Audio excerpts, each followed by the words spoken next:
morning, everybody. This is Bill Changer, just doing a little review of an exotic breakout setups that I did here on, it was Sunday night. Today it's Monday morning, December 27th, ending up the year 2010.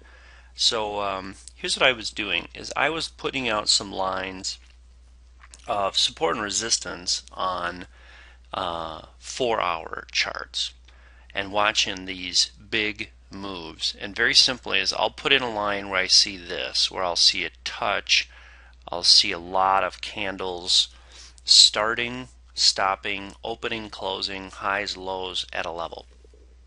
And again, this is an art, it's not a science, it's not exact, it's an area. So as you'll see, for example, here's the US CAD 4-hour. This is at 1.0110. Okay, USD CAD, I put in a line at 1.0110. Okay, and so if you do that, you'll start to see how I put my lines in.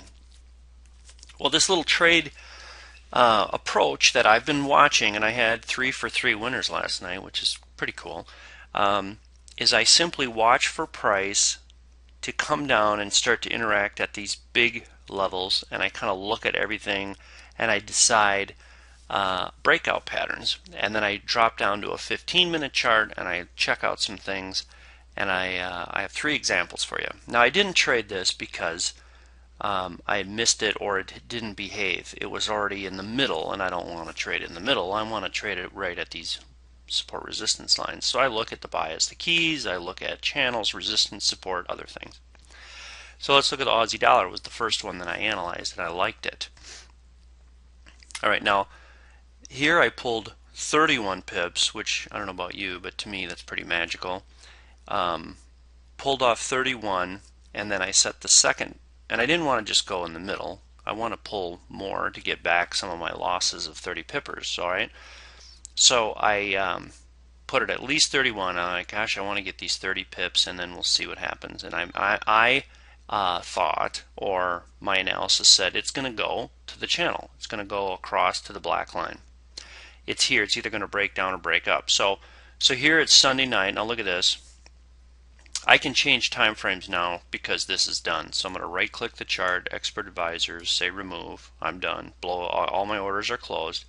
And I'll show you 4 hours and what I saw. So here's what I'm looking at, right? I see a level on a 4-hour chart, and look at it gapped. This is crazy. You don't see this every day.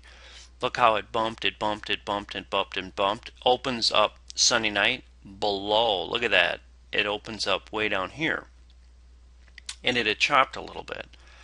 So then I'm like, okay, it's really struggling at 1.0, which is a big number.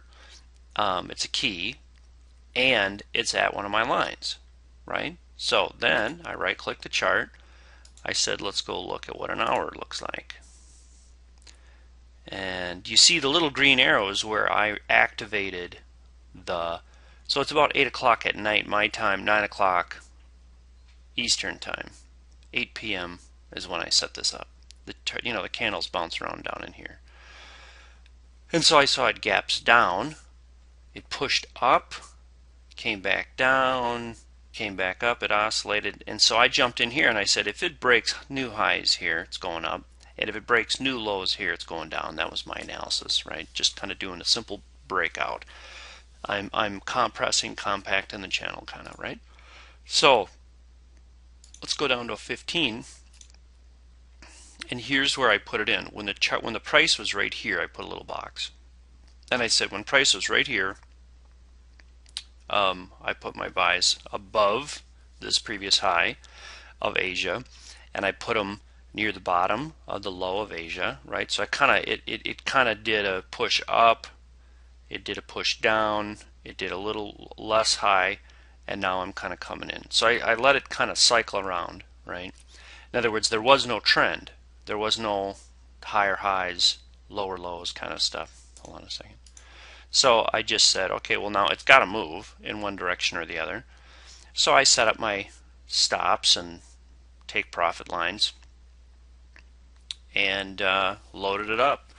And my take profits I set near these lines. Well, look at how it behaved perfectly. It was at this line, chopped around, and then it broke up and it went right to the next black line, the actual price that I had already drawn on the black lines.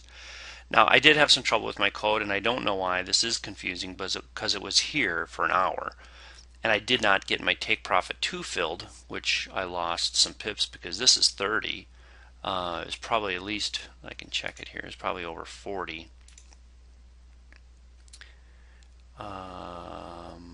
Buy at 101.12, yeah, from here 36. Okay, so I should have got 36. I should have got a 31 and a 36, and then see what happens. So darn it, it didn't fill my code, or the code didn't fill my order, and I don't know why.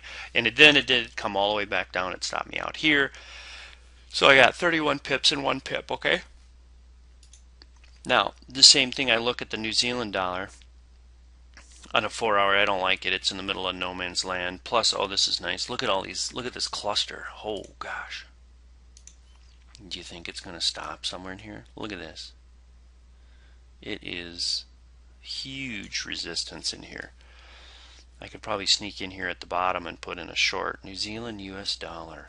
And it would probably pull back to this black line. You'll watch. We might do that too.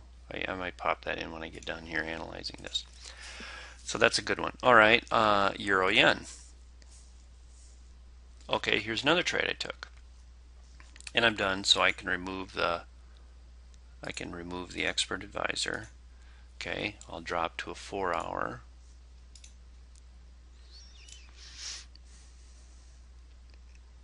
And I took off my toolbar for changing time frames because I do it too much and I forget, and then it resets my expert advisors. So out of discipline, I took it off the chart. It forces me to right click a chart to pick it, and that slows me down to see I'm in a expert advisor, and I need to not do that. Okay, so here's the analysis from last night. It's at my lines and it's chopping. I'm looking for a breakout. So I go, okay, great, let's go drop into an hour and let's see where we are at an hour. Wow, talk about whipsaw, right? Look at this, gaps down, pushes up, pushes all the way back down. Here's a purple line, which is a big M2, and it's a center point, and boom, it pushes up again, comes back down. Now it's at this line. So I said, I think it's going to break out. Let's drop to a 15-minute. So you see an awful lot of struggling going on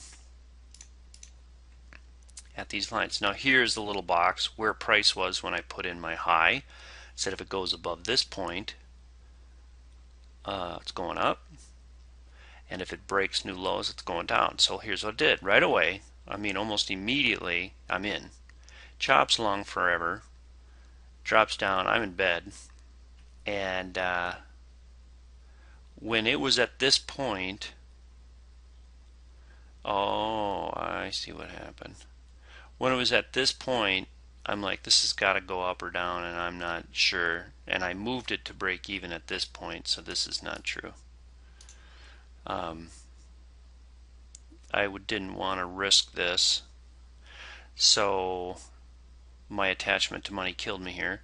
So I closed it up tighter, stops me out right here, chops a little bit more, and then I went right up. I would have had 27 pips, take profit 1. So I got 1 pip, right, but I didn't get 27. So that's me being, my attachment to money is killing me there.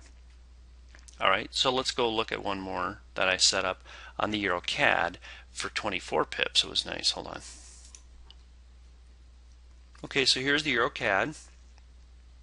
Pulled off 24 and break even. Now we're all done, so I'm going to disable the expert advisor. I'll remove it. And I'm going to go up to a 4-hour and show you what I analyzed. Okay, so you see my lines, and you see,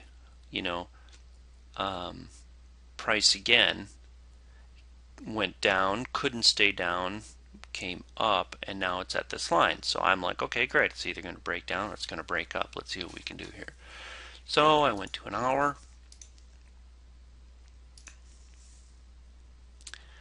and I looked at the current market conditions and what was going on.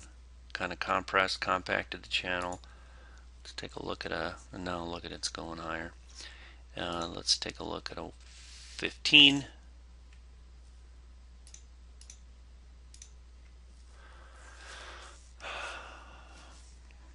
So again, this is what has happened. It is chopped around, and at this little arrow, at this point, it's at the line. I put in a breakout to the top and the bottom, and again, I was trying to pull, and this is interesting too. Look, it stopped dead at R1. Look at it, stopped dead at R1 and pushed right back again. I mean, it went up, touched it again, and then it just couldn't get above R1 during London. It did a nice reversal pattern, and now it's above R1, heading up. So that is how I used these lines to do a take profit. I'm glad I did, because if I would have went any higher, I wouldn't have got take profit one. So I have to look at these. That's a good example of using the lines and the clusters, the numbers. Now there's no key here or bias. It was supported at 3224 is a bias. Look how it chopped forever there, and then it finally used that as a launch pad to take off. But R1 was a big issue right away. Using Friday's numbers, this is R1, and it's 1.3260 on the EuroCAD. Okay, so and that's it. The other ones didn't look very good. I looked at these. Let me change all these to 4 hour. I looked around. I checked out all the other pairs, and I just didn't like them. They didn't look like they were setups, or they were like this. They were kind of in between channels. Australian CAD, or it never got to a channel. So I didn't play it. I was trying to be conservative. You know, like here it's in the middle of nowhere. Don't have any lines. Aussie CAD. Let's see.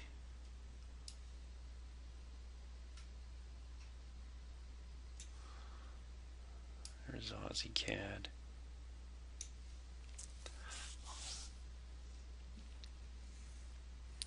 Again, it's kind of up and off the support, so I didn't really trade those. And the other group, the Euro Great Britain, same thing. They were kind of mid channels, so I just stayed away from them and didn't trade them all. I was trying to be selective. So I'm kind of excited. I got 3 for 3. Trading breakouts that way. Could have got a few more pips if I would have let that one run and not move the stop on the Euro Yen. But basically, we were able to pull in the Aussie dollar 31.11, so that's 34 pips. Then on the Euro Yen, we pulled 111. That's good. Here it hit take profit 1 perfectly, so we got 24.11. So not bad. I set them up and pretty much walked away and was spending time with family and checked on them before I went to bed. It's kind of a low maintenance trade, which is nice, and was able to be profitable. So that's it. It's a quick recap of the exotic breakout setups that I've been playing around with, and proven theories and investigating some different options, because I think there's a lot of people that would love to be able to trade at the end of the day. So come into Asia, analyze where price is at, take a look across 22 pairs, set up some breakouts, and go to bed. And so that's what I'm kind of looking forward to see if we can figure out some consistencies here, and we'll keep tracking this. All right, everybody, thanks. Get out there and demo trade, and appreciate you. Give us your feedback. Let us know what we can do to help you be a better trader. But let's stop talking and let's keep trading. Get out there and make it happen, okay? Pull the trigger. See ya.